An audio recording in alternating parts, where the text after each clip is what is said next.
Here we go. That ended quickly. That went wild. That went wild. Show. Woo! It's gonna be one of those kind of days. I see it now. Well, you know what? It's just we are so excited to be here. That's okay. I won't hold it against you, buddy. How was your day? Take it out of my check. All right, you know what I'm saying? What can I say? How's it going, everybody? Hey How's guys, everybody Jen, doing? Is everybody with us appreciate yet? What's welcome to the show. happening? We got Oh, people jumping in already. So yes. it's been a kind of a rough go for Richard and I this week. We've had some technical difficulties. We're trying to build this show. And unfortunately, it may be a little glitchy, but you know what? I'm just happy to be here with you Hey, guys. What Glenn. about you? I'm trying. Woo! I'm trying. Tammy, how's it going? Um, Right? it's just wow, technical glitches. I feel like I need one of those old signs you used to have for TV. If you were experiencing technical difficulties, please stand by.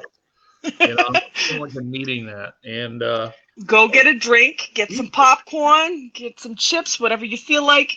Come back, give us some time. That's all we ask. that's it. Let's give it a shot again someday soon, okay? Right? Yo. And tonight was a special show. Hey, Melvin, how's it going, buddy?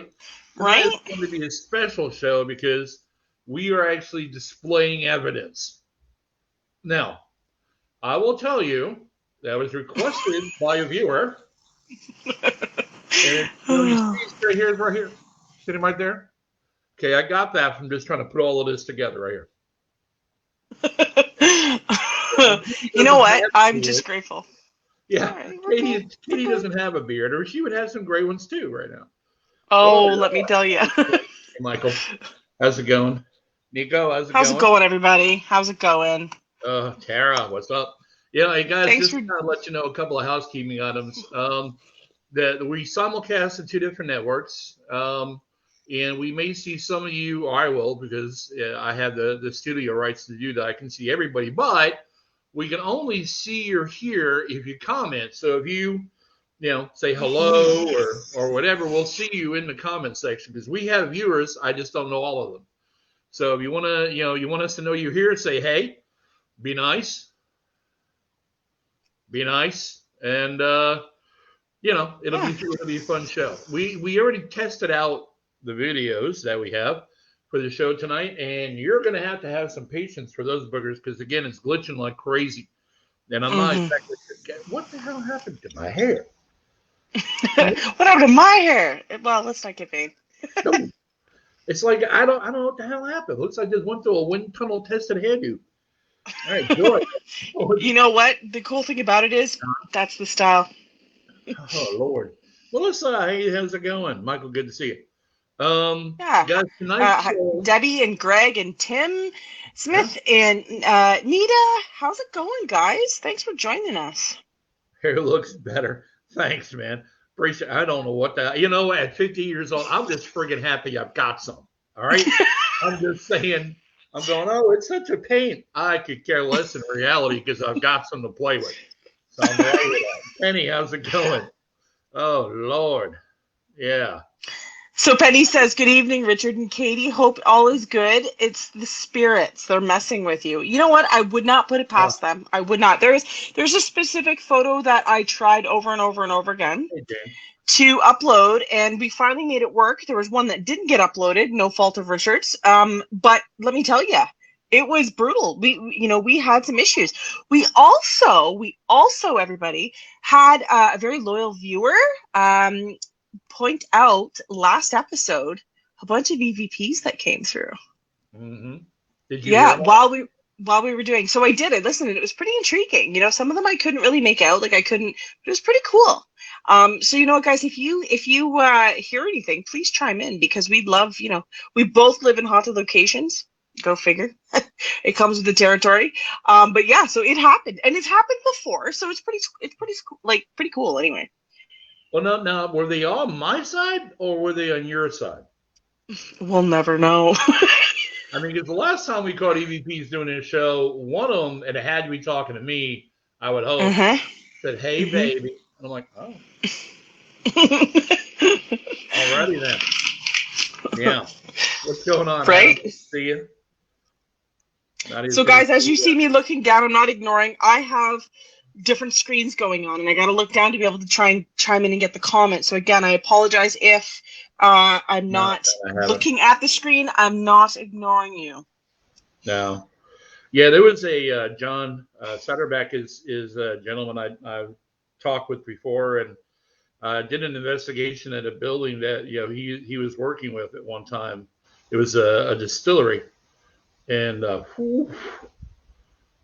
booger was lit like a Christmas tree. That's what I'm got all kinds of spirits. Wow, yeah, some of them pretty tasty. Not that I would know. No, not that I would know at all. Yeah. Oh, and just to kind of, hey, Greg, how's it going? And just and Joy, how you doing?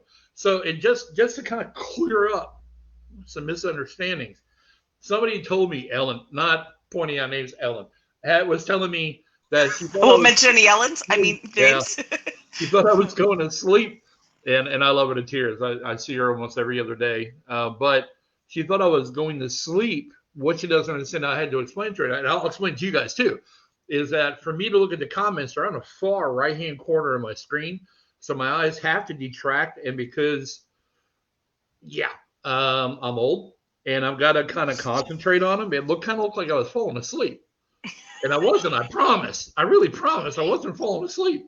But yeah, hey Tabitha, how's it going? Brenda, good to see you. You know what? Same here. I'm looking down, so I'm looking at your comments. I'm trying to stick up with you guys because I really feel bad. I feel like we've got, one of the most loyal group of viewers, and again, we thank you all the time, and I'll thank you again. And I feel bad if I can't get to your questions or you guys have certain things, and I'll go back through the comments after, and I feel so bad. So guys, this is why I've got multiple screens going on. I'm looking down simply because we just don't want to miss any of you. We appreciate every one of you. So thank you. And I should ask too, how was your Thanksgiving? It was good. It was really good. I tried to behave myself with food because I'm trying to help maintain this svelte figure. But I did pretty good. It was good. Thank you, though, for asking. I appreciate it. Good. I had my very own mini Thanksgiving dinner because everybody, on stateside was celebrating. So I decided to cook myself a bird and some stuffing and the whole cranberry sauce and did the whole thing. So we did our own little thing too. So I've had 2 Thanksgiving in about a month, which was really good. Yeah. What's up with that? Yeah. So for those of you who are just joining us tonight, we decided what? What did we decide we're going to do? We decided to have Richard feel a lot older and gain a lot more gray hairs by bringing you guys evidence. And I'm just joking around. It's a process that is a little bit tough at times, and I'm not typically a guy who will normally post evidence because, no offense, there are some serious jackasses online, and I just don't feel like dealing with them. So I haven't, but when we got approached by one of our fans of the show, hey, can you guys put up some evidence? We mustered up some evidence. We mustered up some evidence. Hey, Cliff, how's it going? So we hope tonight you'll enjoy them. There's some pictures. We have some EVPs. We have a video clip. We had several pictures of Katie that didn't make it. Well, I'm going to try and forgive us, guys. Forgive us because we had all of this stuff happening, and it seems to happen on a paranormal level all the time. I may hold some up to the screen if you guys are okay with it. I may select a couple photos and hold them up if you be so patient, and then you can see them that way. And that way, at least you get to see some of them. But we had gone through this, spent a few hours about it yesterday, and all of a sudden things are not working. So we're a little perturbed.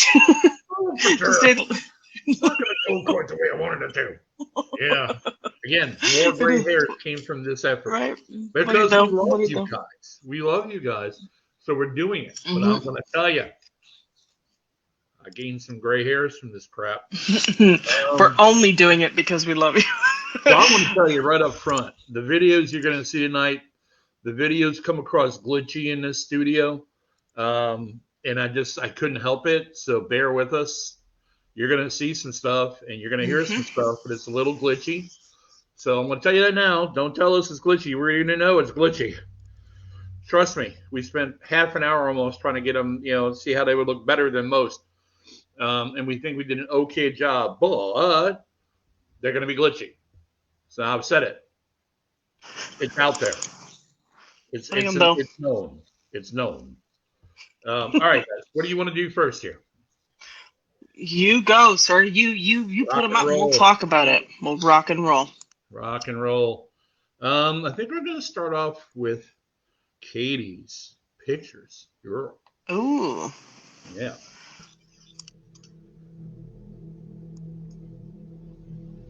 What are we looking at? Okay, so what you're looking at is at a place located in Brown Lake, Ontario called Buck Hill Road, and it just looks like we're standing in fog. But what you don't know is in this photo, when it was captured, there is actually a shadow person in it, and you can see it through the fog. We have communicated on several occasions with a gentleman. If you look in, you can see he sports a handlebar mustache. You can see the nose, the eyes, and so on. And around the same time that photo was captured, there was an EVP captured. Every time we go back to this location, we ask about this gentleman. We ask if he'll come forward, and he has the same voice. So our EMF detectors were going off at the same time as that picture was captured. There was no fog before or no fog after. This next photo is quite an old photo. It's one of the, I'd say, first paranormal photos I ever caught with my current paranormal team. And it looks like you're just staring at a cemetery.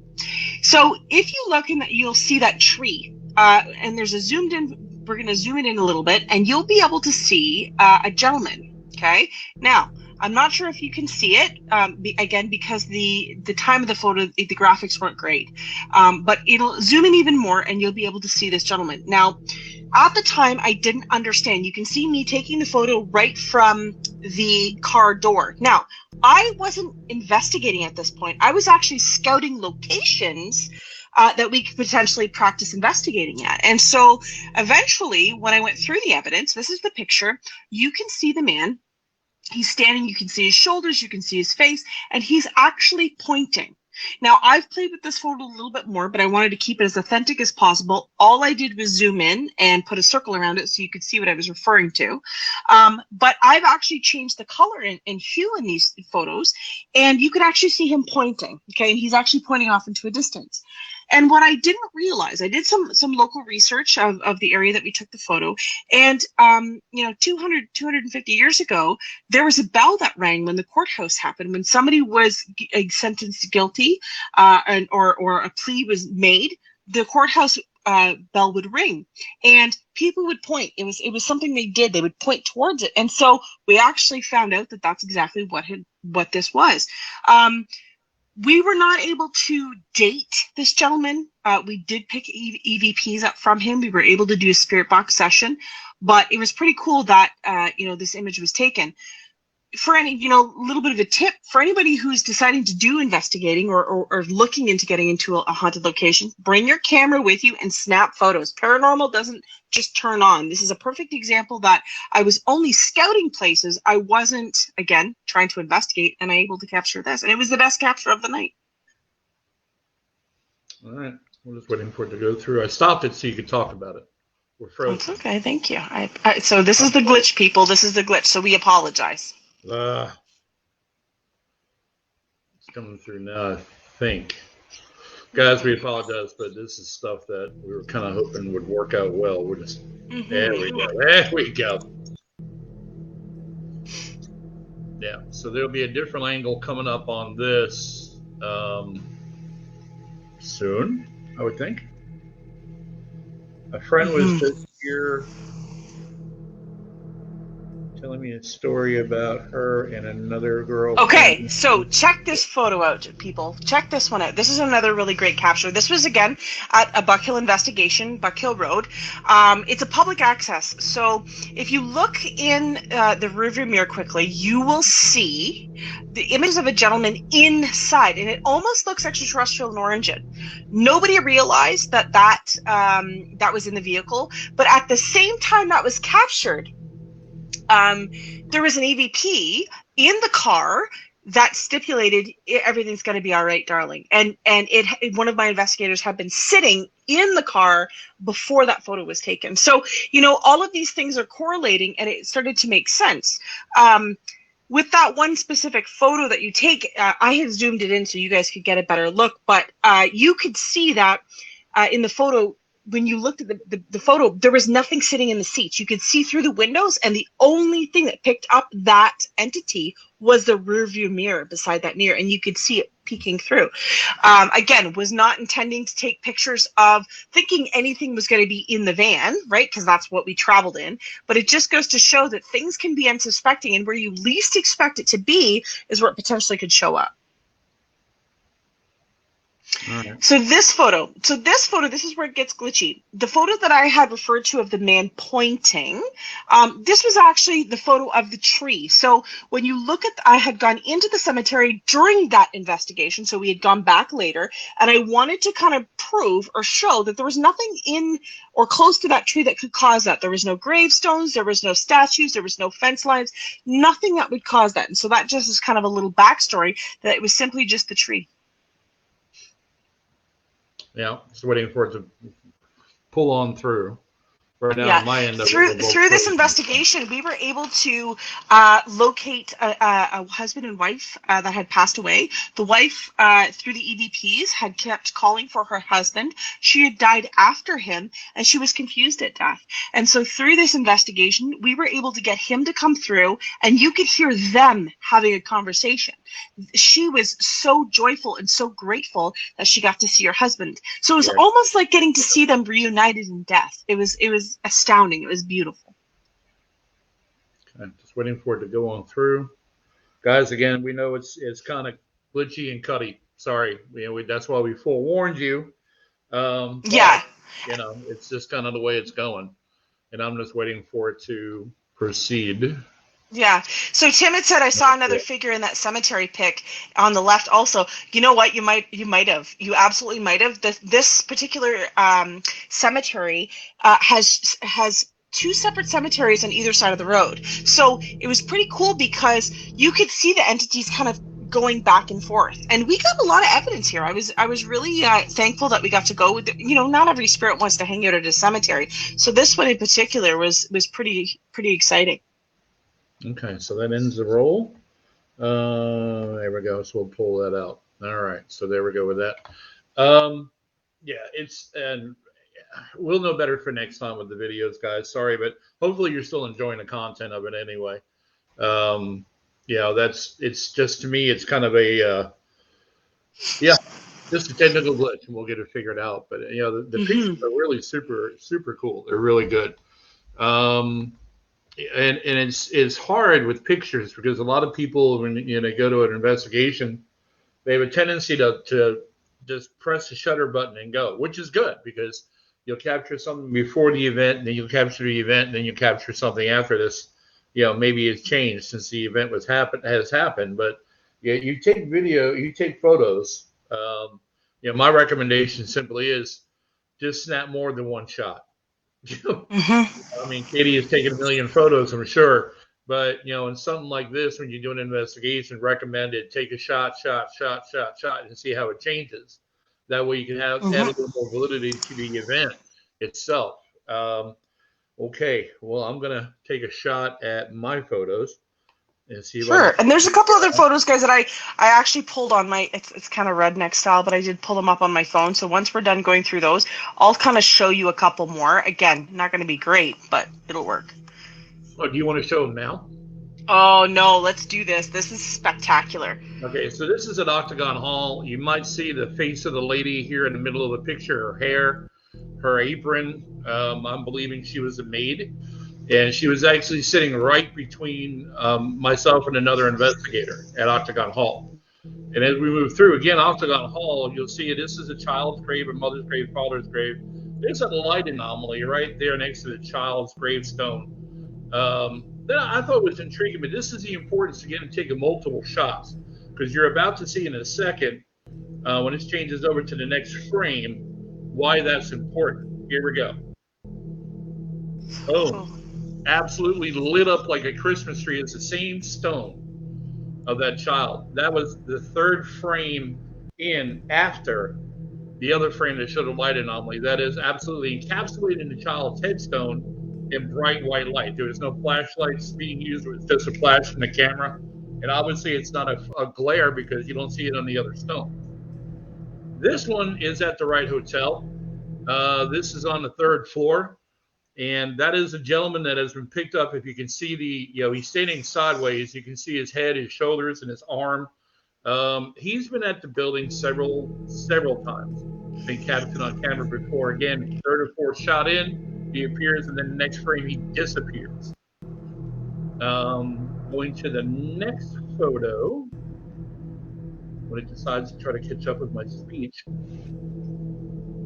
Yeah, there we go. All right, so let me explain this one. This requires a little explanation. You see 2 figures in a mirror. The one in front in the dark colored clothing, that's actually a tour guest. The person behind her doesn't exist in the physical. So, that gentleman there, his name is William Raines. He was one of the people that was involved with the hotel. And you can see he's wearing a hat. And what's interesting is to your left on that dresser is the same exact hat. But he just appeared in the mirror. And that's another thing you can catch as well. A lot better sometimes is in the mirror. You can capture some pretty good photos as well.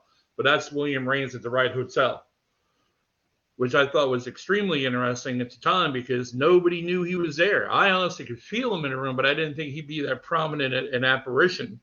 And he was in this photo. And I'm wondering why this is not moving. Oi, this is the reason why I get old. This right here is the reason why I'm old. Right here. So guys, taking still photos, again, it's really important that you take multiple photos and you want to take same angles. You want to try and stand in the same spot. So bam, bam, bam. Okay. And don't be afraid to change it up a little bit. Bam, bam, bam. Stand different places. If you're looking to collect evidence and it's not just, you're in the investigation, but you're trying to prove that it is in fact paranormal, or you're trying to prove and debunk that it's not paranormal, it's important to get all angles. It's important. So, we're showing you these specific photos because we've got captures in them and we can say that we feel it's paranormal in nature.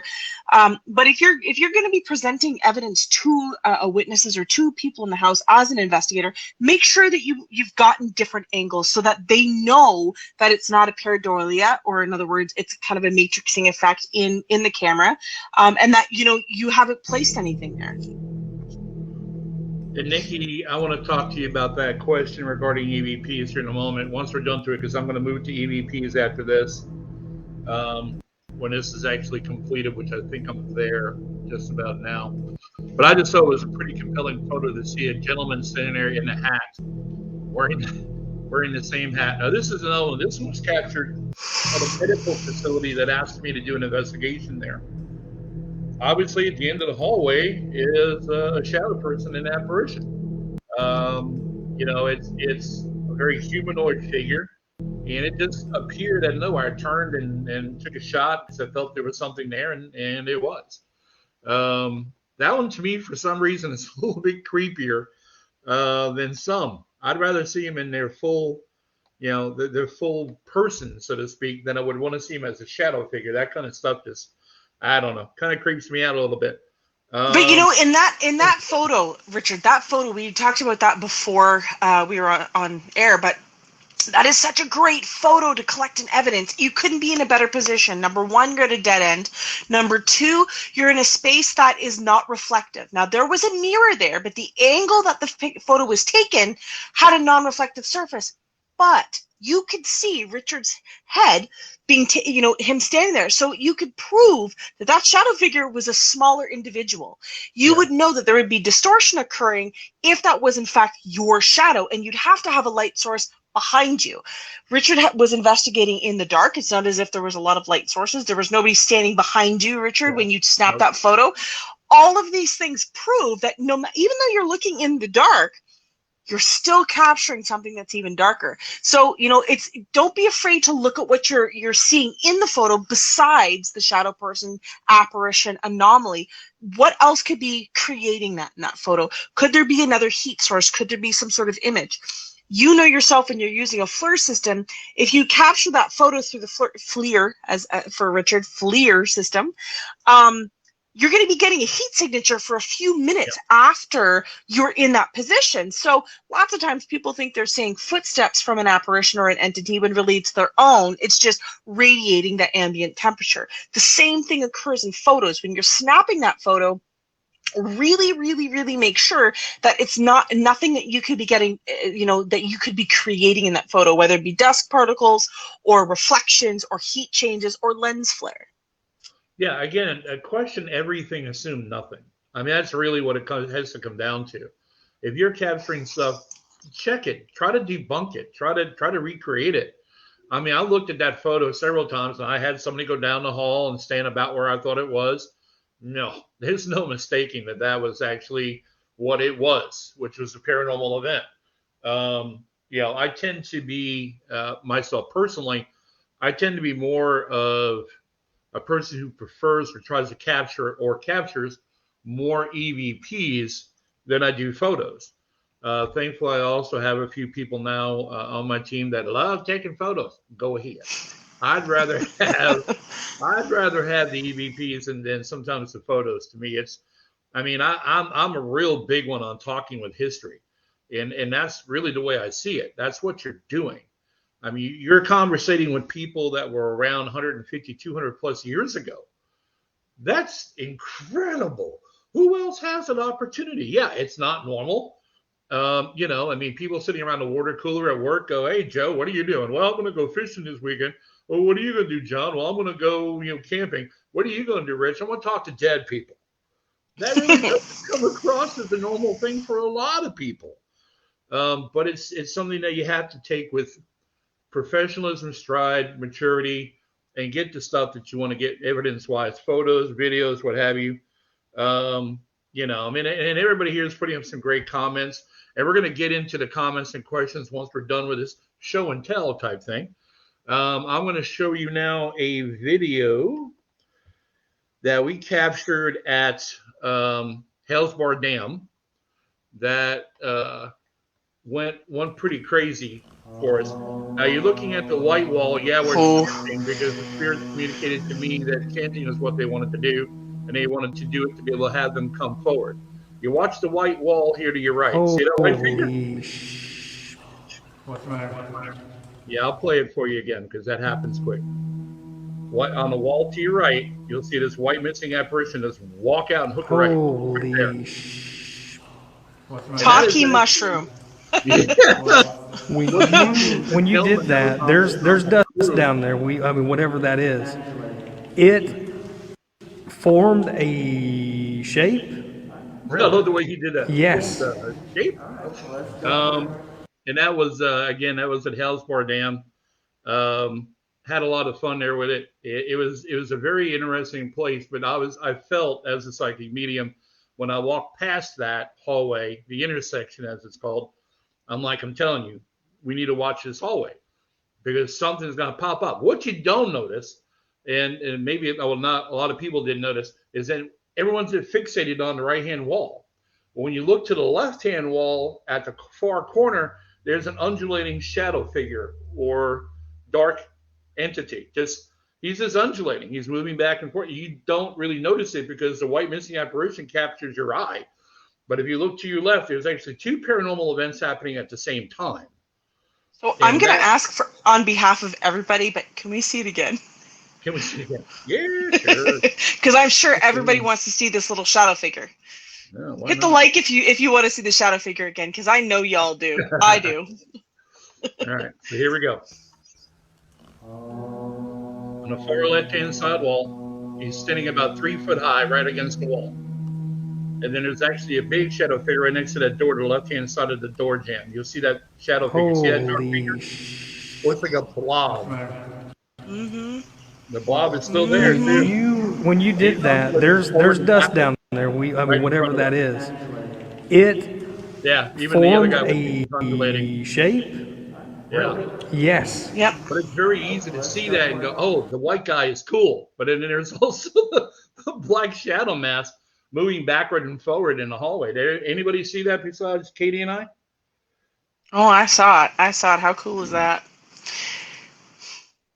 All right, so let me try to pull us out of this pool of glitch. This is where I want to take the non-believers and have situations like this. It's like, how do you feel now? Yeah, You I mean, know, really, I mean, how do you explain that? How do you explain that, really? yeah, it's hard to. I mean, it really is. I was actually the clip that got me on the Ghost Adventures Crew show because they were there 3 months, a year and 3 months prior, and we had come in, and that was done on a full spectrum camera. And if you looked closely, I should have given it more time when I put it in, but if you look at it, you see the veil raised and lower. It looks like a wall of dust that comes down, and then it goes up, and this guy comes out of the wall, and then it goes right back down again. It was probably one of the most awesome experiences I've ever had in the paranormal world.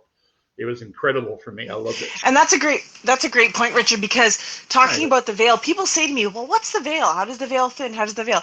That picture that I captured of the gentleman with the handlebar mustache, that fog-like substance, essentially, that's what the veil is. That's how it can, as Richard said, it can look like dusk. It can look like, it looked like a door raising and lowering. It comes in many different forms. That is not in your sight as you're snapping the photo. It was a clear night. The stars were in the sky. There was absolutely nothing. There was nobody smoking that would have caused that. There was no mist. It was not a humid night. The equipment was normalized. It wasn't as if we took it from a hot vehicle and took it outside, so there was steam. Nothing would have caused that. And multiple photos were taken. And as Richard said, it just appears. And so, I guess that's just kind of the moral of the story, is that's what the veil can appear to be. Yeah. It's the veil is thinner 2 times a year, mostly May and October. And, you have to understand that your activity is gonna have an uptick most oftentimes because of that. And people go, oh, I don't understand, that doesn't make it. Well, I mean, that's the reason why Halloween is the special event of All Hallows Eve, because people centered it around the activity level going up that time of the year. So that helps too, to a point. But it's just one of those kind of things. That place, Hellsport Dam, is, again, like many other. It has a bazillion reasons to go. Unfortunately, I think they've canceled any other paranormal events that are going on there. They're making it a made-up Halloween event building. That ought to be interesting. But yeah, these people are going to get screwed with working that thing. But that's okay. That's their choice. The next category I want to get into is my favorite. EVPs. Yeah. One, I forgot to put a title on. Leave me alone about it. Don't hate. We won't judge ya. We won't judge ya. But I will tell you when it gets to it again, because I did play it twice and I just forgot to put a subtitle caption in it. But for some reason, I like to get, for some reason they love messing with me. But that's okay. That happens that way. All right, let's roll this. Oh, yeah, EVPs. Still and room set. Sorry, that was me. I huffed. Yeah, piano played by itself. Hey, Gus, move Great. again. How cool is that? Out on it. Hey, also, taking your shoes off really helps. Zone out on it. Hey, also, taking your shoes off really helps. Yeah, what I'm doing, guys, I'm playing them back to back to see if you can hear what I'm hearing. We won't let you fall. There goes that trust. We won't let you fall. There goes that trust. Yeah, a lot of these are Class A, but I want to make sure they came out okay. Yeah. So what do you think that says, guys? Oh, not even just a word, it's a complete sentence. How cool is that? Or statement? I'm going to pause it, although it makes the glitch even worse. But sorry, guys. So these are going by so fast. So what I'm trying to do is I'm trying to play side-by-side clips. I'm going to pause it every single time. Problem is, I know it's going to glitch us out, but I want you to be able to get the right effect. So what you're going to hear first is EVP as we heard it, and then through again more, more digging through and listening again. It kind of, I want to see if you match up to what we heard. So here's the first half without any descriptor. Maybe. It hates it when I pause it. because now it just absolutely slowed us completely down and froze us. Well, like anything else, we think that technology is going to make it easier, and it actually makes it worse. And this goes to show that, getting sometimes the most up-to-date programs doesn't always work. Yeah, so we're going to put it up. Yeah, that was my name. Yeah. Is anybody here with us?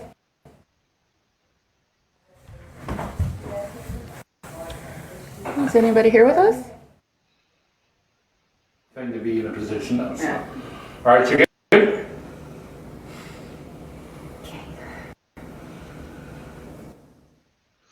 Yeah, there's a lady that's a resident there. Yeah. All right, so good. Her name is Patty Kanger. As the EVP said, it was telling us who she was. Let me go through it again. Oh, nope, wrong way. Richard. There we go. How neat is that? Thing to be in a position of. Yeah. All right, so good. Yeah, the last name is very prominent in that EVP. A lot more prominent than the first name.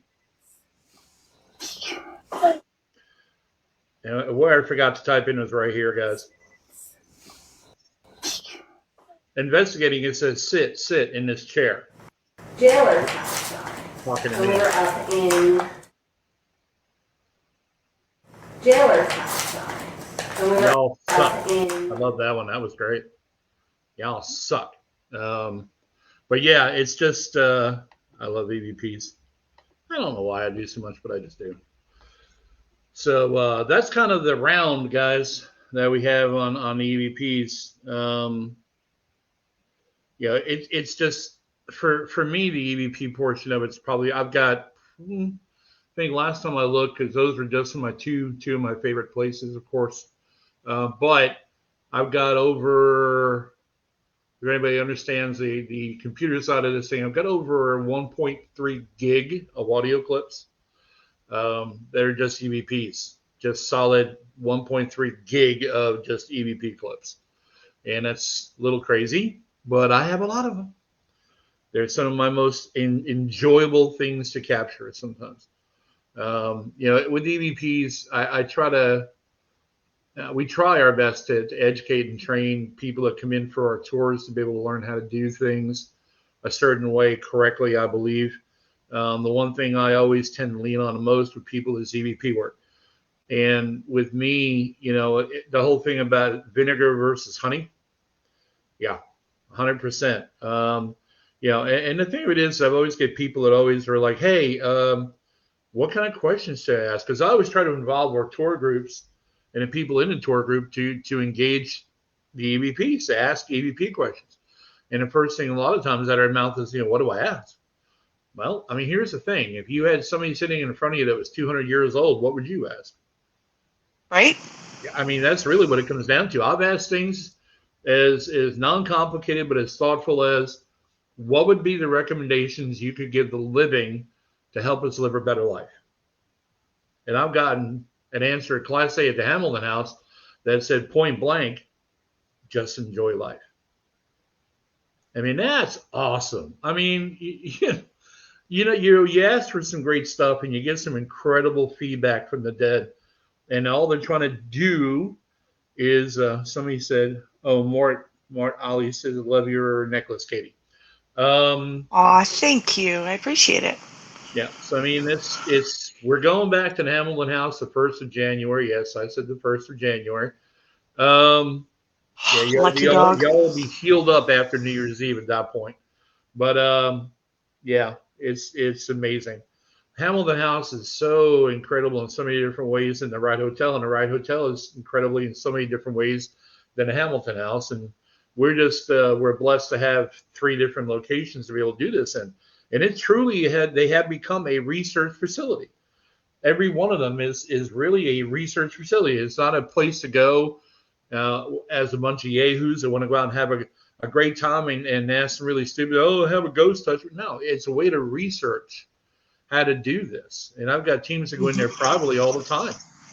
And that's really what it is. It is a research facility. All 3 locations are. So, yeah, I'm off my high horse now. I got off EVPs. That's okay. That's good. This is good. So, guys, the best thing about EVPs is that you're not only capturing the dead, you're capturing the conversation, but you're able to interact with them. You're able to actually ask them, intelligent questions, and they can intelligently answer you.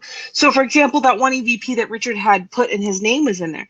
How cool is that? Not only are they identifying that they're there, they're identifying that they're intelligent. In other words, they know, they're conscious of your thoughts or your requests or you as a person. But they're also responding to what you're asking them, right? They're responding to you and they're identifying you. I think that's pretty cool. I mean, how can you capture that in the picture? It's the same with video evidence. It's the same with, yes, you can hit the audio. You can collect the audio from that video evidence. They say a picture says 1,000 words, which is really great. But to get that EVP where they're interacting, answering your questions, giving you their name, or giving you some sort of a piece of history, you have that forever. And so, EVPs are a favorite of mine too, definitely. Now, Joanne asked a question. She said, Richard, when you go back to these places, you want to try to bring a gift for them. Honestly, I don't, because a lot of the gifts, unless you go back and get vintage something or other, a lot of the things that people leave as gifts are too modernized to be appreciated by them. A lot of people give these toys that they're not recognizable from their era, and they don't interact with them. To me, what I have found, frankly, is that they just want the interaction. They really appreciate being talked to, ask questions, engage in conversation. It doesn't all have to be, why are you here? Well, shit, they're here. Who cares? I mean, just, at the end of the day, why does it matter? And honestly, too, a lot of times, and I'm just going to say this as a final point to that question, a lot of times people think they're dealing with a child entity. Maybe you're not. So maybe you're just playing into the hands of a person that just wants to suck your energy dry, and have you become the paranormal fodder that is going to enjoy. So I don't do any of that. What does that say? Better turn on that. If you sat on a picnic bench, okay? If you sat on a picnic bench and people passed you by every day and didn't pay any attention, they didn't acknowledge your existence. You were there. They knew you were there. They looked at you but kept going. I find that in a lot of cases, a lot of hauntings, paranormal investigations, that's how entities feel too. It's not like you're pointing a gun at their feet and saying dance. In other words, perform now. We want you to talk to us now. You're dictating what they want. Simply sitting down, introducing yourself, telling them that you're here, you simply want to communicate with them. At every investigation, my team and I'll say, my name is Katie. I'm here to communicate with you. You mean you no harm. We're not here to intimidate you, insult you. If you don't want us here, we respectfully understand that, but we would love to hear from you. We would love to communicate with you. And we get great results because we are giving that respect that they deserve. Not every scenario, not every situation is of that.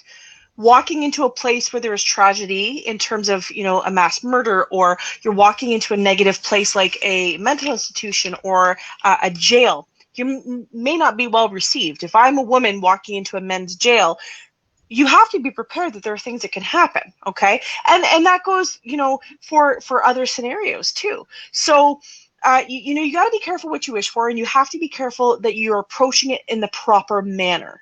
My team and I investigated a mental institution a year ago, October actually, and this woman, I must have reminded her of a nurse or somebody she didn't like, or perhaps maybe because in life she was mentally unstable, but she came at me and she scratched my neck. And I had to jump back. She came I was walking, long hallways, and she came out of her room and came and scratched my neck and came at me, lunged at me. And I saw her, I felt her.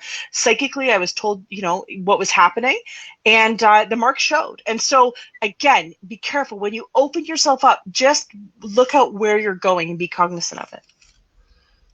Yeah, that's all great points. Now, Adam asked the question: do you think spirits lose their energy to manifest over time? Um, here's my trucker's 2 cents. Okay. Earthbound spirits, human spirits, energy dissipates over time. Okay. Now, they may be in a situation where their energy gets regenerated at some point, moving water, electricity. They feed off of something to keep themselves going. But eventually, the shelf life of paranormal activity does have an end to it. But what's interesting is malevolent entities, dark entities, they actually get stronger with age. So it's kind of like the polar opposite of a battery. And that's what makes it scary for, demons have been around centuries. And, it's just one of those kind of things where the negative side of life does better on the other side than a human spirit does. I have a tendency to believe also that's the reason why most oftentimes family members will appear before you right after death. That's when they're at their strongest. That's when their energy is at its best. And they will come to you at that point, so they're going to take that opportunity to do so. But that's just my 2 cents. What do you think, Katie? No, I tend to agree. I think it also depends on how grounded they are. It depends if a ghost is sticking around and they're pretty possessive about things. What kind of energy source are they getting it from? Is it by a natural quartz deposit? Is it by a natural metal element? Is it by something that can recharge their batteries?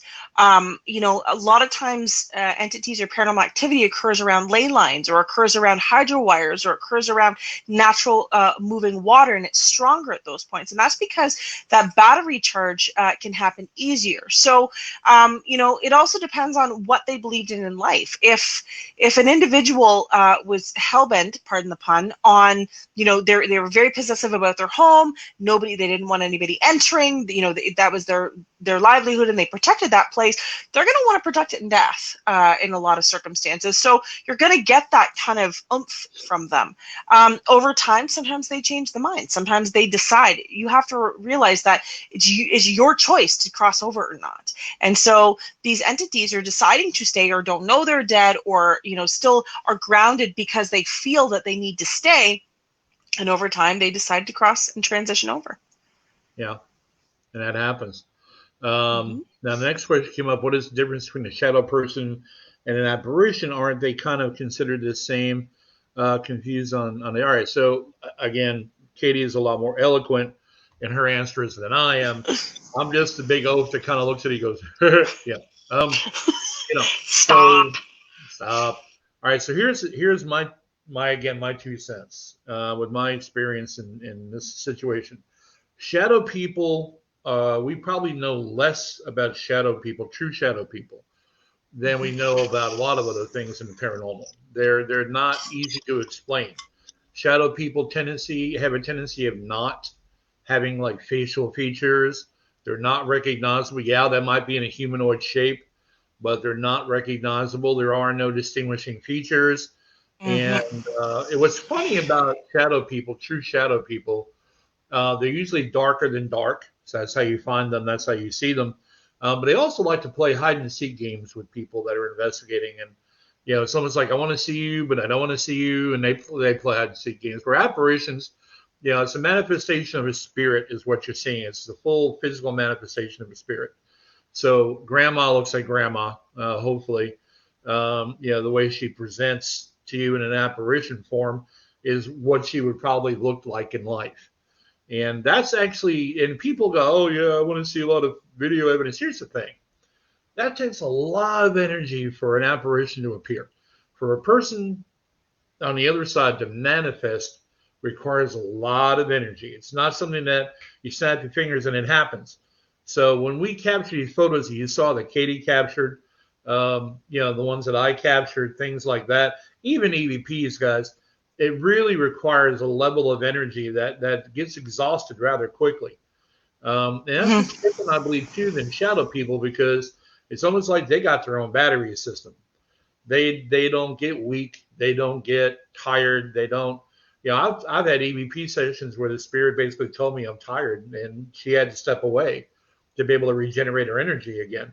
And that I'm good to deal with that. If I have a spirit that tells me that means I'm not in a lot of trouble with the wrong people. Just being honest, I'm not in trouble with a lot of people there.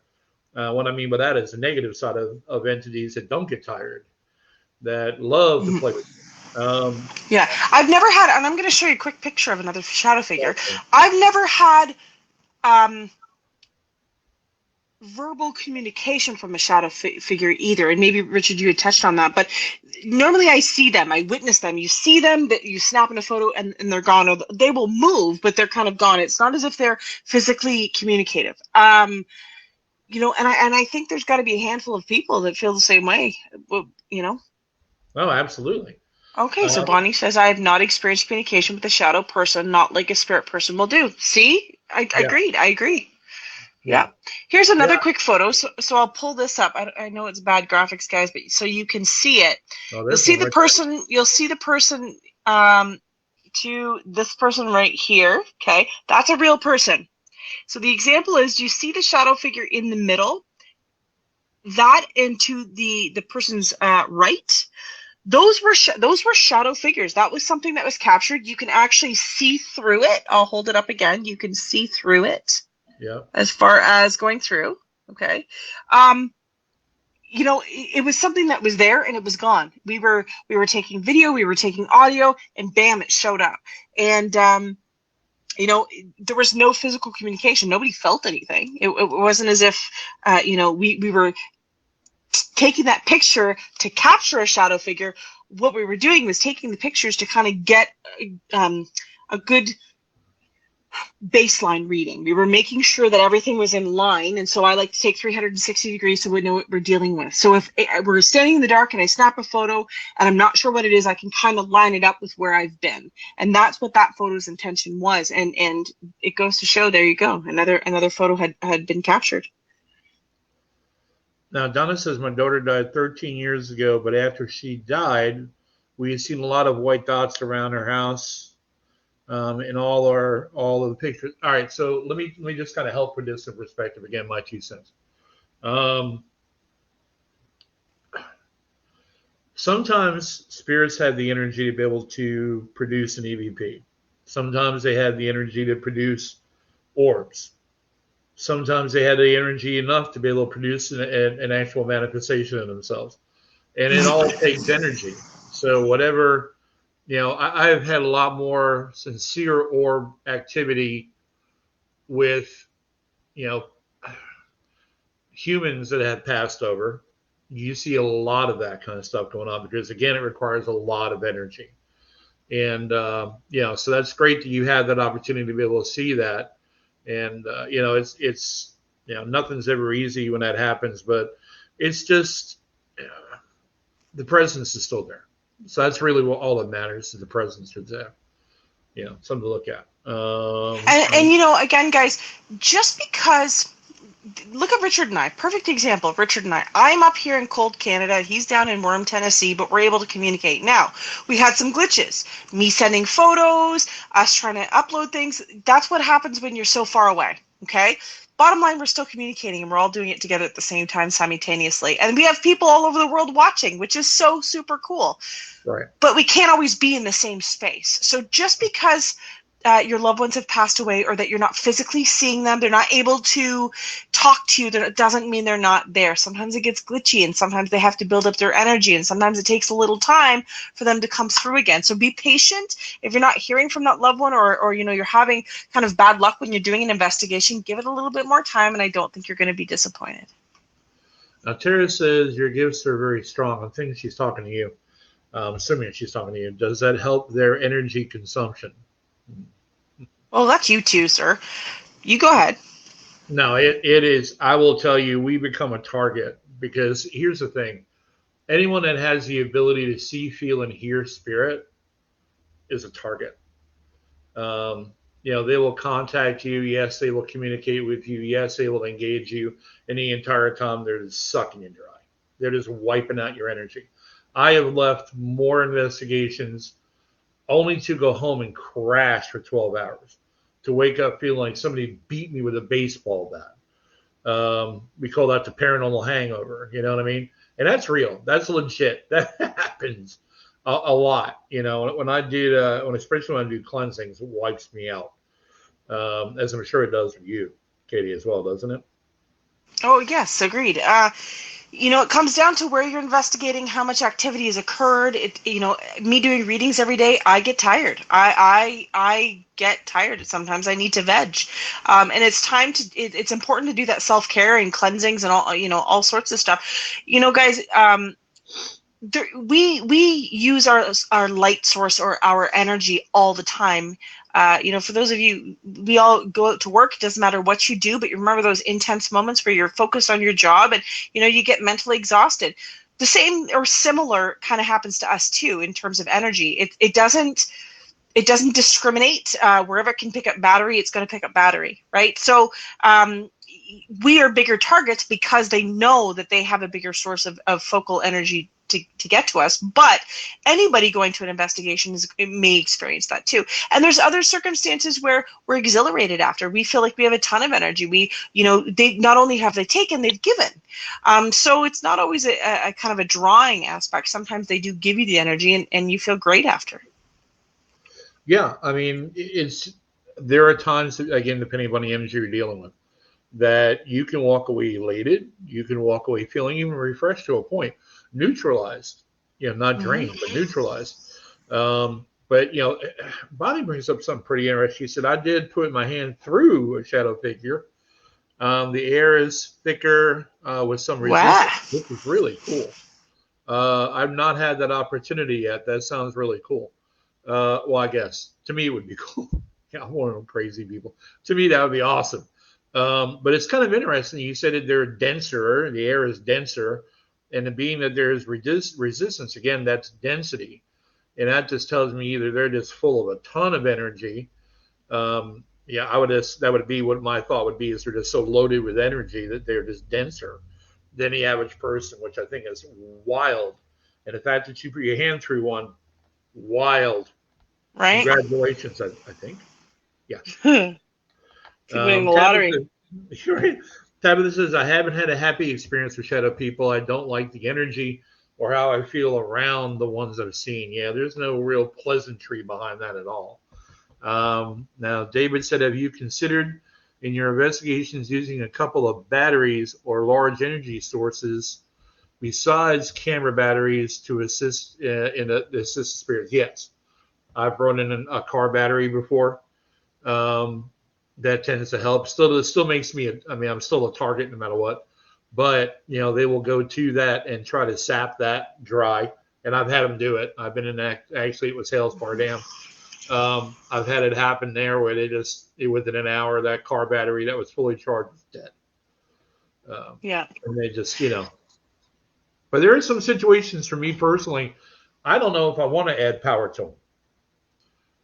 That's just my personal opinion. I'm not sure sometimes if I want to give them the ability to do more. I don't want it to get out of hand, is what my concern is. Yeah, depending on how I am feeling at the investigation, if I know I'm going into some dark place, I'm going to be really restrictive on what I allow and what can kind of enter. But again, depending on the situation during a reading, sometimes I'll give them permission to kind of utilize some of my energy. But it really comes down to the situation that you're in, and in terms of batteries, I actually I don't want to say created, but I fabricated an EM pump, which is an electromagnetic pump that puts out EMF, because we were losing so many batteries that I was thinking, hey guys, take this. And basically what we did was I took an electric motor, battery operated motor, and I had it oscillating around other batteries to create that electromagnetic field, and we used that as a pump. Problem was, I didn't make it big enough, and they were killing it right away. Like it would drain right away. Right. And so I would like to experiment again with a little bigger motor, but it did work. It was just didn't last long. Now, Tim is again mentioning, like several other people have, when this is over, watch it over again. I'm seriously hearing EVPs as you guys speak. Which one of us is speaking and then you're hearing something? I'm curious about that. I'm kind of curious about that, because I did hear a couple of the ones that were pointed out last week, And I mean, they seem harmless, but there's a lot. There's like 5 or 6 events that happened while we were doing our show. So Tim, if you don't mind listening close, let us know who is speaking when you're hearing these. I got a funny feeling it's on my side. But, again, I don't get anything negative here or anything. So, but I do usually have to clean my house about every 6 months.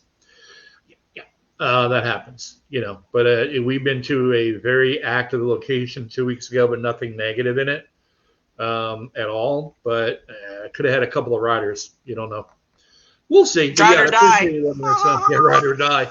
Or ride and die. I mean, kind of one of those things.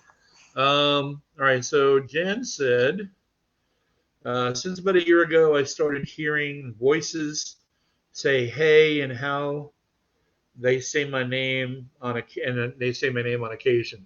Yeah. I mean, don't be freaked out by the name thing. Let me just kind of put my 2 cents in here. We just need to change the show to 2 cents. Put my 2 cents in here. Spirits are kind of, intelligent spirit activity is also kind of like a learning remote. You go around that house in the beginning of it and you say everybody's name, you're going to probably hear somebody's name in the process. That is 2 things. Either it's a way to try to intimidate you, or it's just a way to learn more about you and communicate with you. I've heard my name Richard called. I couldn't even tell you how many times. But I've only remembered twice that I've ever been a negative connotation with my name said. Other than that, it's just, hey, Richard, or, welcome back, Richard, or things like that. So don't freak out over the name thing too much. Again, it's kind of nice that they know who you are. That's what's going on, because I'd rather have know who I am and not mean any harm than the other. So yeah, I've had certain circumstances where they've said mommy or mom, and that breaks my heart. And I'm like, no, honey, I am a mom, but I'm not your mom. And we have to kind of have conversations that way. And that's usually how it's innocent in that respect. I've had entities where they call for help. We've had doppelgangers call out. So what they've done is they haven't necessarily called my name, but they would make me think that it's another one of my investigators and vice versa. And we have that on recording too. That'll be another episode. I'll bring that up. But basically it was my voice talking through the spirit box and I'm standing there. Like a doppelganger, right? Oh yeah. Yeah. Yay. All right. Well, forgive me if I get the name wrong. Tapreen, thank you very much for coming into the show. We look forward to seeing you again out here with us. Yeah. All right. So Tim said he's going to press the heart button every time he hears one during the show from now on. Thank you. Appreciate the interaction with that, Tim. Appreciate it, buddy. Nadia. I should show you a couple other photos, guys, unless you have more to show, Richard. I don't have any more to show, no. Okay, so you probably do. Yeah, there's a couple. And again, guys, I'm sorry we had this all set up, but unfortunately it just didn't want to work. But so here's another photo. This is my favorite, all-time favorite photo. I go back to this 100 times over because I think it's such a wonderful example. And it's an innocent example. Okay, so a little bit of background. Lady contacted us and she felt that there was something going on. She was getting scratches on her legs. She had gone and talked to a priest. She had blessed the house. Priest came in. She had holy water everywhere. But she kept getting scratched. And she'd lay in her bed and she'd feel this scratching feeling climbing up her legs. So we conduct the investigation. And the whole time I could hear a cat. And I kept asking her, did you have a cat? And she's like, no, I don't have a cat. And I kept hearing this cat meowing and purring and so on. Well, we captured EVPs of this cat. And this photo, okay, this is the original photo that I captured. Okay, so I'll put it up to the screen. And what you see is my investigator, April, sitting on, she's my historian, my right-hand man. You can see her sitting on the stairs, and you can see a little bit of an apparition there. Now I'm going to zoom it in and I'll make it bigger. Now, just a background. These were said stairs, okay, that she was sitting on, that April was sitting on, so that you can see there's absolutely nothing on the stairs. Okay, they're clear as a bell. Now, here is the picture zoomed in.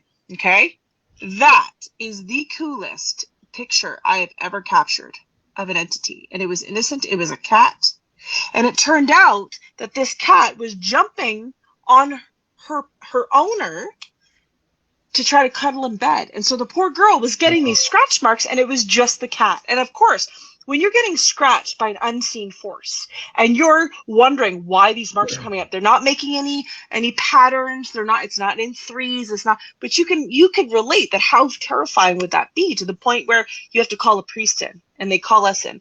We were able to put her mind at ease. And once she put kind of 2 and 2 together, because it would be the last thing she was thinking of, she went, the activity did start after I lost the cat, and the cat had been gone for quite some time. So it was a happy ending. We were able to capture the picture of the cat. We were able to capture the EVPs and present that to her. There's a couple other examples I wanted to show, which are not paranormal. But I get these pictures a lot. And I had to go through a lot of photos in order to get this. But this was a picture taken outside during the day. I get people messaging me all the time asking me, if I send you a photo, can you tell me if it's paranormal? And this is a very common one. So you'll see in this photo, you'll see the sun. Okay, I'm going to dial it back a bit. And you're going to see right up here, right in this corner, as I'm losing the photo, you're going to see that green orb looking thing. Okay?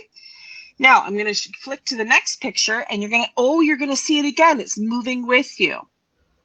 What that is, people, that is called a lens flare. And that is a reflection off of the sun's surface from your lens, and it's appearing as an orb. Okay, there's a lot of controversy around that, but I promise, if you practice and you go and take some photos in the sun, you're going to see that almost every single time. So I don't mind when people send me these photos and ask me, because that's what I do, but just know that those are some examples. Now, here's a couple other examples that are really of something that looks to be paranormal. Okay, so you're going to see, look at that anomaly. Now you can see the dust on my screen. I apologize, but look at the anomaly there. Do you see that anomaly right there above the gravestone? Do you know what that is? It looks like Richard. That is a mosquito. So that was taken in the summer, zoomed in, or I shouldn't say zoomed in. The mosquito got close enough that it got to the lens, and all it looks like is this fiery apparition. That's another really good example of something that you could mistake to being paranormal, or mistake as an orb, but is really just natural. It's organic. It's a mosquito flying by.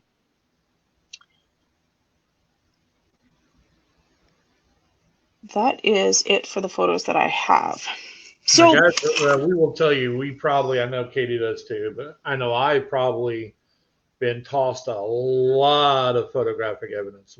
Rich, would you mind looking at this? Rich, would you mind? No, I don't mind. All I ask is be prepared for the honesty. When I pull it up through my laptop and I'm looking at it going, it's a snowstorm or dust. Just be prepared for the answer. I don't mind listening to EVPs you might have. I don't mind listening to or watching photos or watching videos you may have. I don't. And if the answer is it's paranormal, I'll tell you I believe it's paranormal, and we'll find a solution for the situation. Now, David keeps on telling me it's me who's getting the EVPs on my side. Yeah. guys. They need to go away and leave me alone. I'm not in the mood. Just time to whip out the sage. It's time.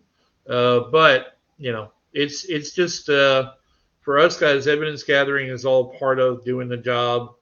And if any of this, hopefully tonight, has helped you be able to pick up what you should and shouldn't do with your evidence gathering, that's the hope. But again, we hope everyone captures a ton of it.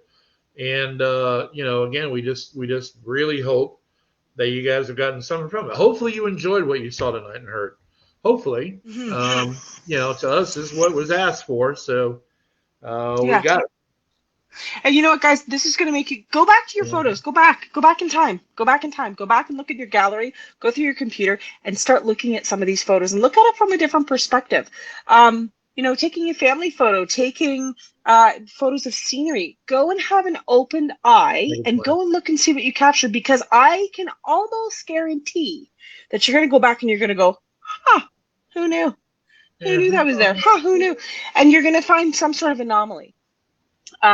Don't be afraid to change the hues, to change the contrast, to lighten it, darken it, play with it a little bit, because you might be able to get better evidence that way. You might be able to see it. Again, pay attention to pareidolia, which means your brain is trying to make sense of something. So there could be a grain in the wood, and you're looking at it and you're trying to make a face out of it. You have to play with those things, and again in the editing settings. And everybody, if you have a laptop or a phone, it's in the gallery settings. You should be able to do that with. Thank you, David. As far as EVPs, Richard's the expert. You know, put it into an audio. There's some free audios. I'm not the expert that plays one on please. TV. Listen, Don't make me go there. you know, put it into an audio recorder. There's a few things that you can do. So you could use Audacity. We've mentioned Audacity. Now it's a free program if you're not wanting to spend some money. You can put it in there, clean up the high end and low end, which means you can change the compression to it and make it cleaner. Change it into a wave format to make it cleaner, so that you're kind of opening it up and making it easier to edit a little bit. And then you can try and listen to it a little bit clearer and see what you get out of it. Don't be afraid to speed it up. Don't be afraid to slow it down. A lot of these EVPs, which we consider to be Class A, which means they're clearly audible, we don't need to put them into a program, still sound a little bit off. They still sound a little raspy or whispery or fast. That's because they don't have a voice box like we do, and they can't just have a conversation. They have to kind of put the energy out there and manifest it. And I will tell you, as far as EVPs go, that is my forte. But you know, Audacity is a good program if you just want to play around a little bit, kind of get yourself used to it. I will highly recommend, you know, a different program, because you lose some of the inflection when you operate through MP3. Okay. Yeah. When you have the ability to convert the file from MP3 to a WAV format, the audio quality is 2 to 3 times better than what it was going through as an MP3, which is how most recorders record, and digital recorders record as an MP3. So, you know, just something, you know, a little food for thought when you want to get serious about it. You know, just reach out if you have questions about it. But I would tell you, Audacity is good for fun. But when you want to get serious, you got to come off with Audacity. That's just a recommendation I would put out there. Mm-hmm. I think too, when it comes to EVPs, you don't have to know what they're saying. Okay, in my experience, sometimes it's not audible in the sense that it's not making sense, or it's not. It may not even be in English. So you're hearing these voices and you're thinking, what could it possibly be? Or you hear, you know, in the context. That's okay. That's okay. You may be picking up on an excerpt of a conversation. You may be picking up somebody answering you in a different language. You may be picking up on just past history. So, you know, the whole point is you got the capture. How cool is that? And I will tell you, as far as like enhancing an EVP to make it louder, 99% of the time that's not going to be effective, because if it's a true EVP, you won't be able to increase anything but the volume. You won't be able to raise the tempo. You won't be able. Nope. And you'll find that when you start going through and doing EVP work, that you cannot take an EVP and try to make it louder. Nope. Yeah. Nope. A regular living human being you can do that with, but you can't do it with an EVP. So I use that as actually a test. If I capture something I think is an EVP, I'll go through and try to break up the levels of it. If it doesn't have any impact, I probably have a good EVP. So yeah, again, that's kind of my thing. Just putting it out there.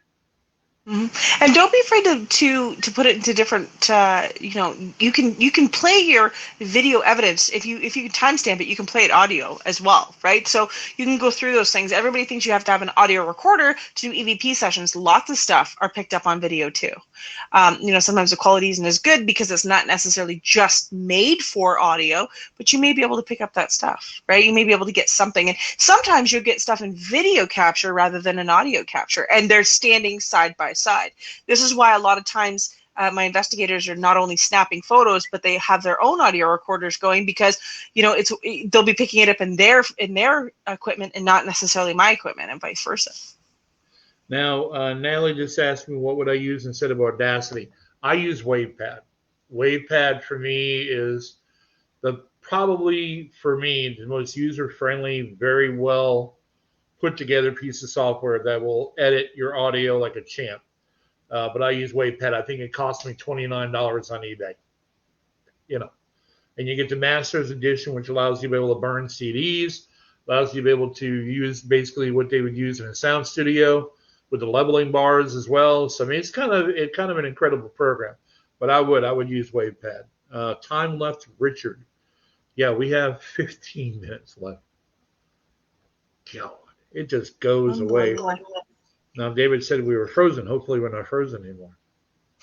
You know, guys, we would love to see your evidence too. If you have something you want to share, or something you would like to ask about, or you think you have a really cool capture, I'd love to see it.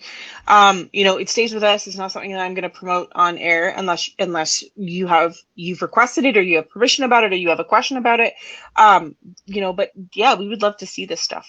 Unfortunately, there are people out there, there are bad apples in the bunch that either fake evidence or love to troll that evidence. And I am not against anybody who is in it for the thrill. That's cool. There's no right and wrong way in terms of why you want to investigate. There are people out there that just want to have the thrill and fun and capture.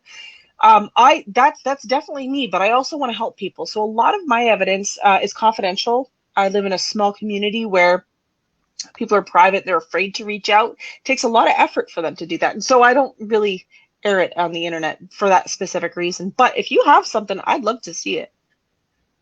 Yeah, that'd be cool. Like I said, I know you've gotten a lot of them in email, and people have approached you. People have approached me as well. It's just a matter of, you know, be prepared for the truthful answer, right, or our truthful opinion of it as well. Adam puts up a question. He says, do you think if a ghost doesn't know it's dead, could it be thinking that it's seeing a ghost? Or seeing us like a ghost? You know, I've run across a lot of folks that didn't know they were dead. And that's just kind of a thing. I mean, I don't really see that they look at us any differently than, you know, being just another person alive in the world. They don't realize they're dead, so they're seeing us. And I'm not sure that they see us as a ghost. I think they see us as living human beings like they think they are. And it's really sad because I've had to hold a lot of eulogies for spirits that have passed on, you know, and just to kind of get the final countdown done for them, the final opportunity to understand, yeah, you're no longer with this world, you know, and that's a really odd. I mean, I've had spirits literally sound like they were crying when they found out, you know. I mean, that's really sad. Let's see here. So yeah. Also, there's situations where a loved one is so distraught, so broken that they've loved this loved one. And I've referred to Elvis before as an example, but Elvis, I feel, can't fully cross over. He can't fully transition because people keep him alive. And it's wonderful to honor him and to play his music but they really kind of keep him grounded to a certain degree. And so it's important that these poor people are, you know, hey, Alex, been able to transition. You know, the funeral is not only for the dead, but it is for the living. And it's that closure, that end of chapter, that acceptance.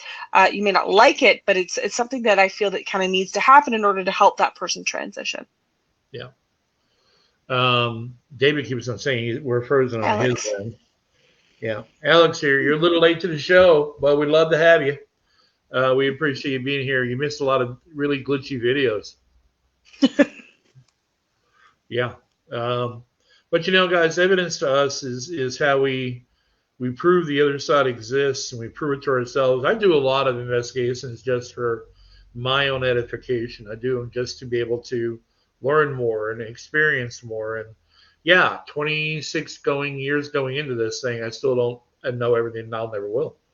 Nobody ever will. No. It's not a shot in the world of it. So, you know, new things for me are really interesting. You know, intelligent hauntings are really interesting to me. I love interacting with the dead that way.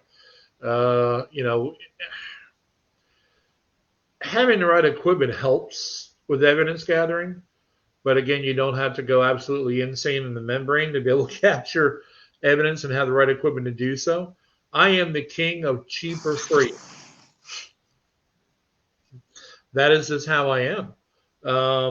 You know, I mean, you can capture ton of evidence with probably about $200 in your pocket. That's it. You don't have to go out and drop $5,000, $10,000, $200 to get yourself a good IR camera in HD. You can get yourself a good recorder. You're done. You really don't need a whole lot more to get started. I mean, you could have a couple of items. I've got a mini REM pod, and we're going to do a show eventually where we have those manufacturers on the show to talk about what they build and what they have built and what their offerings are. I just happened to get a mini REM pod from a gentleman who makes them in Mississippi, and I used it on the Hamilton House 2 Saturdays ago, and wow, it works like a champ. But you got to be right on top of that bugger to make it go off, as similarly with every other REM pod out there.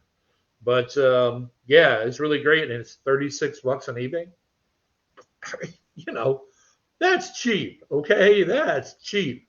And he even sends it with a battery. I don't know if he just did that for me or what, but he sent it with a battery installed. I'm like, yeah, $36. Come on, crazy.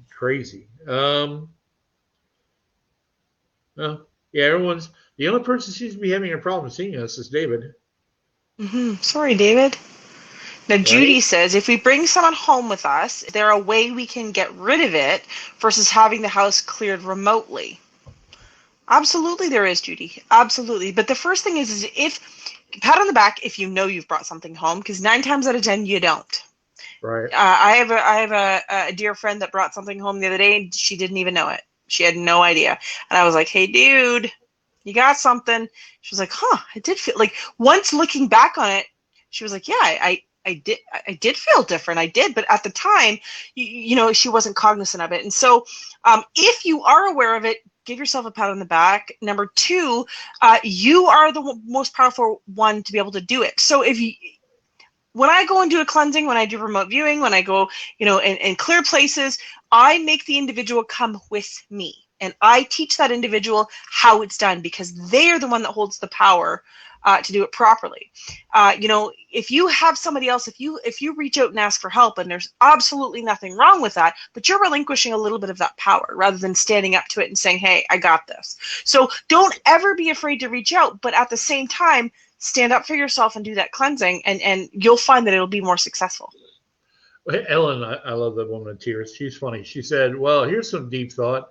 When we hear an EVP through your show, why doesn't it show up on closed captioning?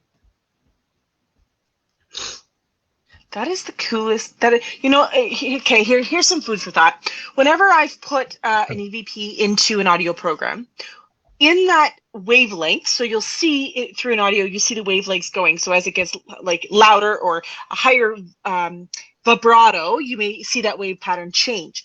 In a lot of the EVP captures, it's blank. There isn't even a waveform to it. Okay, so lots of times you'll ask a question, you'll see a little bit of vibration, and you'll see nothing, and that's where you're going to find your EVP. Yep. So, you know, it goes back to that closed captioning. They don't have a physical voice, and you're not hearing it. A disembodied voice is different than an EVP.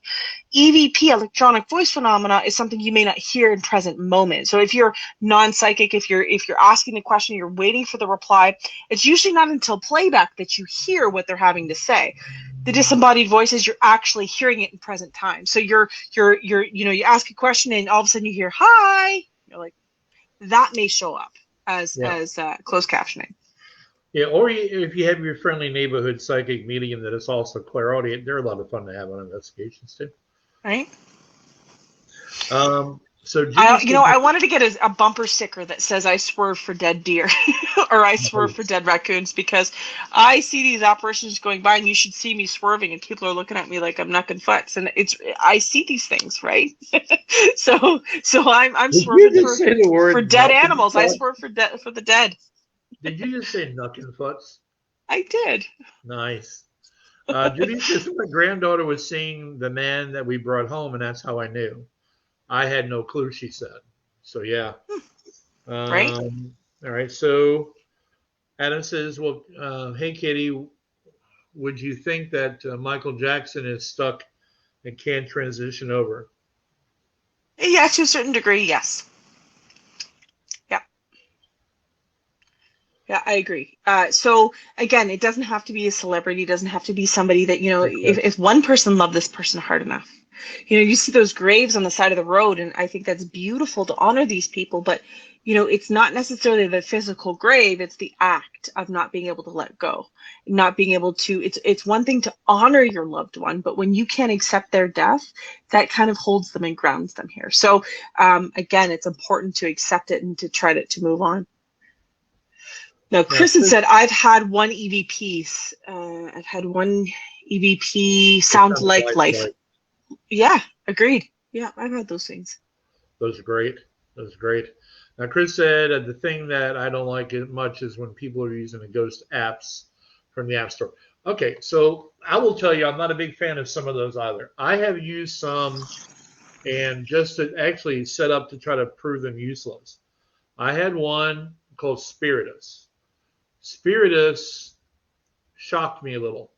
I captured some pretty genuine, irrefutable evidence from Spiritus audibly that, like I said, I can't deny. I had a lady with me, was an ex-girlfriend's sister-in-law, and she was with us, and I only knew her first name.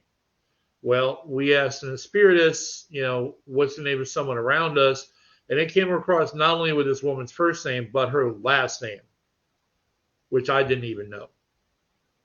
So, yeah, it was kind of interesting that it came across that way. I've had it also yell out, the right hotel, and stuff like that. And that kind of stuff to me is really interesting as well. But there are some that are absolutely a joke. I get it, and I won't have them. But that one kind of surprised me. I was really kind of in shock over it. But yeah, I mean, there are some that are just a waste of time. Okay. And what did Alan say in this one? Sorry. My life, I'm not drunk, I have MS t-shirt. I'm not sure what that's going for. Well, that's from the I Swear for Dead Animals. Oh, okay. All right. So then Tim just said again, not a big fan of apps either, but there are a few that impress me once in a while. Yeah, there are some out there that are good. There are just, again, they lose the battle against a lot, but they're a waste of time. And it's just, again, that way. I do have one that I do recommend people download only because it does work incredibly. It's called the Free K2 Meter. And it's done by a group in Spain that I've known for years. They wrote the app for it, and it does use the magnetometer in your phones to be able to pick up electromagnetic field. And it's free to download. It's called the Free K2 Meter. And like I said, it's done by a group in Spain. Go out there and get it. Why not? But it works. It's been tested several times, and it works extremely well. But that's kind of about it on phone apps for me, though. But man, we're at the end of our night. We are 2 minutes away from calling it a night. Holy mackerel. Yeah. Wow. Guys, we really so much appreciate you coming on the show tonight. It's always a lot of fun to have all the interaction that we had again tonight. It's enjoyable. We really do hope you enjoyed the evidence that we put up as well. It was a hard job. Failing is not an option. We will get it to work, and we will bring more evidence to the table that you guys can witness. Oh yeah, we will. We'll find a way to make it right. We're kind of steadfast, and I don't mind gaining gray hairs as I go along. It happens with the job. Yeah, I figure, if I wasn't getting paid the big money that I'm getting paid to be the executive producer of the show, I don't know what I would do. The money, I don't want to brag a whole lot, but there's a good chance I could buy a piece of Bazooka bubblegum sometime soon. It's a retirement plan that I have. Just saying. It is my retirement plan. Thank you all so much for the compliments. We appreciate it. But here's something that I'd like to be able to ask you if you don't mind. Guys, if you like the show and you like the content, share the show. Please share the show. We've had a lot of people out there that have done it in the past, and it's been a great help. We want everyone to get this information out there. Yeah, and again, your information, things that you've shared on here as well, it would be great to be able to share this with everyone in the public. We thank you in advance for that as well, because it means a lot. It really does. And Stephanie, dang it, you are late, and that makes you the bad girl of the evening, so you don't get a gold star today. Yes, absolutely, Chris. Chris says, I'd love to get your take on the photo that I have. Absolutely. If you want to send it my way, you're welcome to Send it. message me or set it up that way. If you want to send it, I would love to see it. David said you just unfroze. Right, at the end of the show. That might be Story of my paranormal. life. That might be paranormal. You don't know. Right. Wow. That's craziness. Guys, again, it's been so much fun. I actually enjoyed sharing the evidence. I didn't feel bad about that at all. Feel bad about how it went, but I didn't feel bad about it at all. But guys, we really appreciate it very much, and we hope to see you next week. We're getting ready to start cranking up on some guests as well. And to us, that's pretty important to bring you. So guys, we thank you so much for the opportunity to be with you tonight, and we hope to see you next week, guys. Take Bye, it easy. guys. Bye.